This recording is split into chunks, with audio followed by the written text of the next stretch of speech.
Alright, so I've got two Bibles here that I'm just so thrilled that I was able to get. I have talked on my Bible reviews about different kinds of Bibles.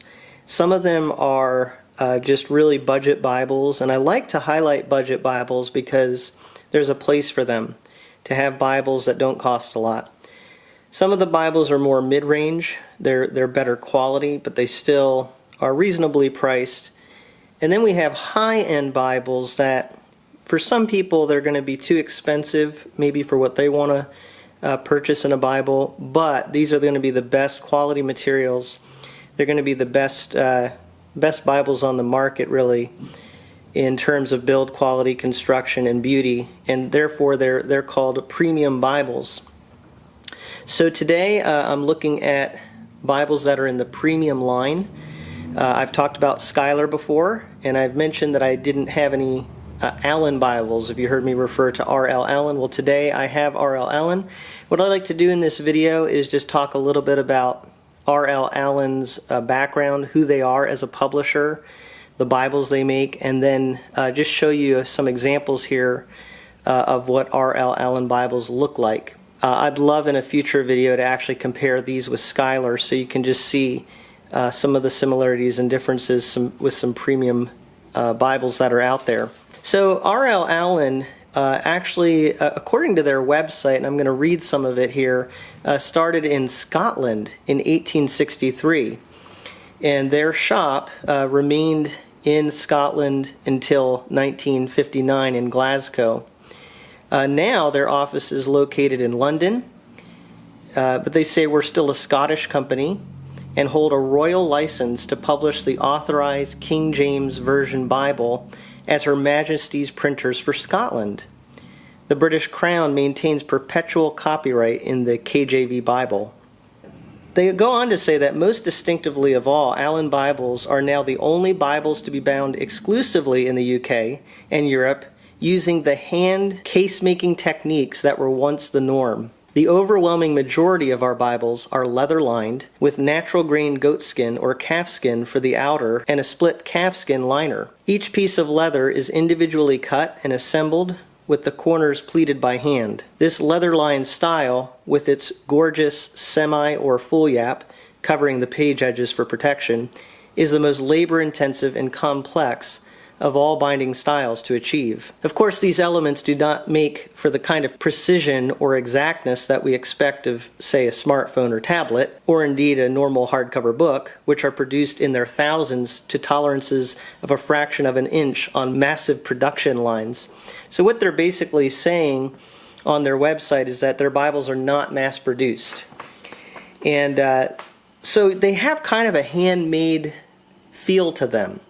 Very personally, and they make these in smaller batches than other Bibles that you see on the market. And so with that, there's the plus side that they're unique, they're more rare, and so they go on to say, we have every confidence in our Bibles as the best examples of fine hand craftsmanship available in the world today. However, we know they do not suit everyone. They do not represent a perfection of total precision and exactitude in quite the way that we have been led to expect in other areas of life. Instead, they are a more organic representation of what is possible when the finest natural materials come together with traditional craftsmanship to create a Bible whose outer wrappings are worthy of the word within. But of course, no binding can ever match the perfection of God's word itself.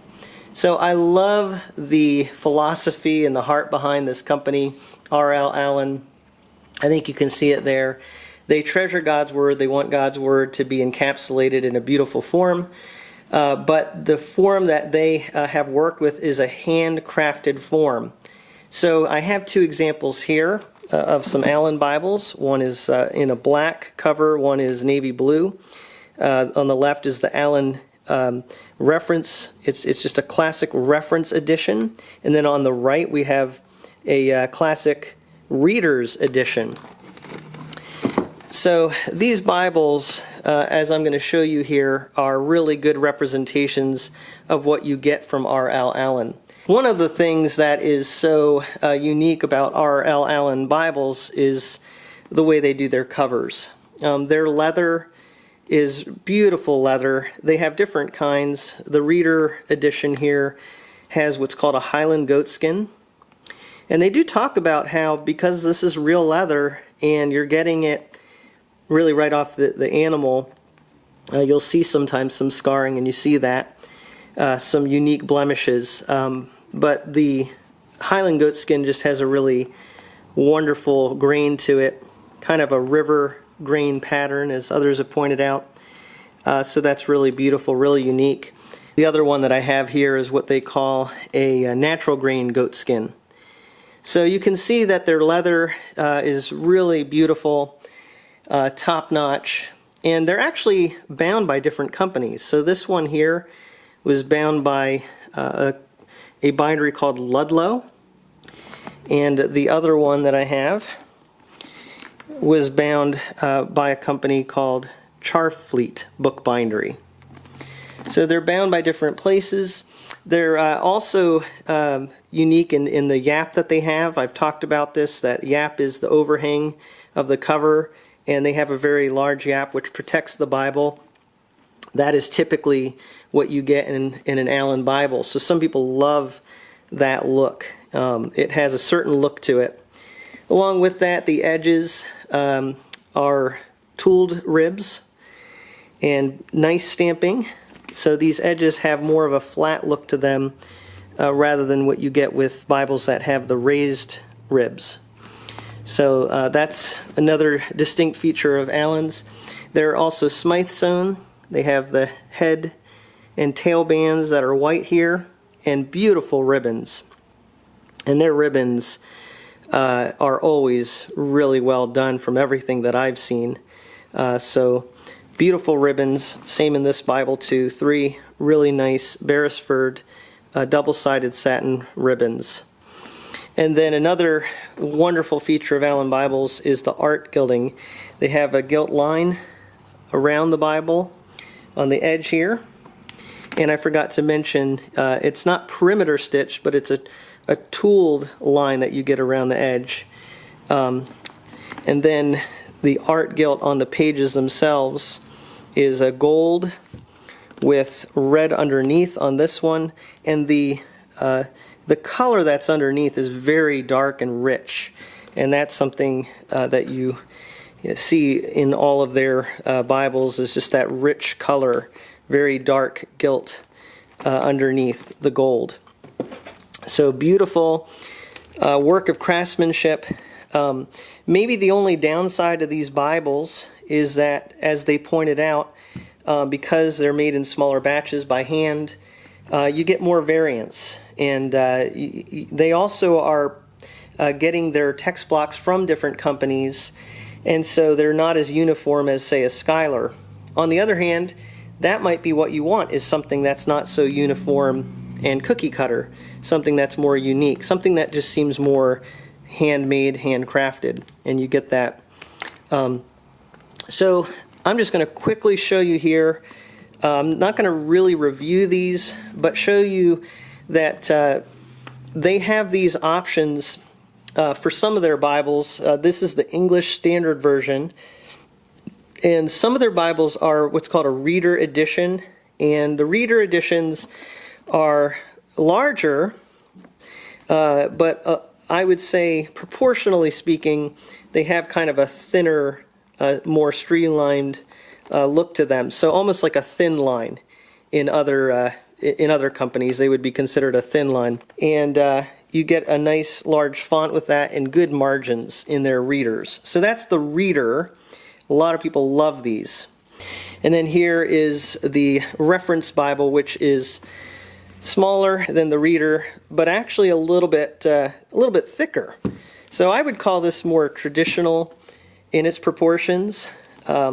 It's actually easier to hold in the hand than the Reader, but the font is a little bit smaller, and you don't get the margins that you get in the Reader. So the Readers are great for being able to write in, take notes, that sort of thing.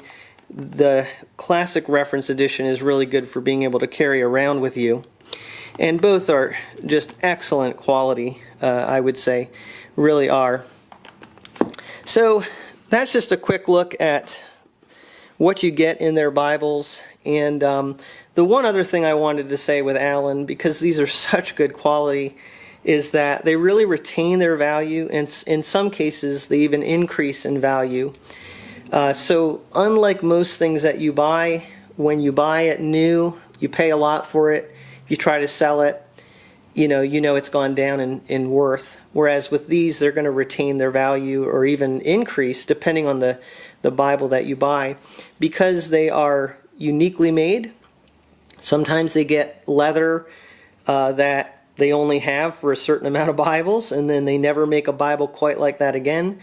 So some of these Bibles have become very rare. There's only 2 websites that you can get these at brand new. So it just shows you how unique and rare they are. But we're talking about some of the best quality Bibles in the world. So I now have some Allans to show you and to look at in more detail in coming videos, and also to compare with Schuyler. So stay tuned for those videos. And thank you so much for watching at this look at R.L. Allan Bibles from a Frisch perspective.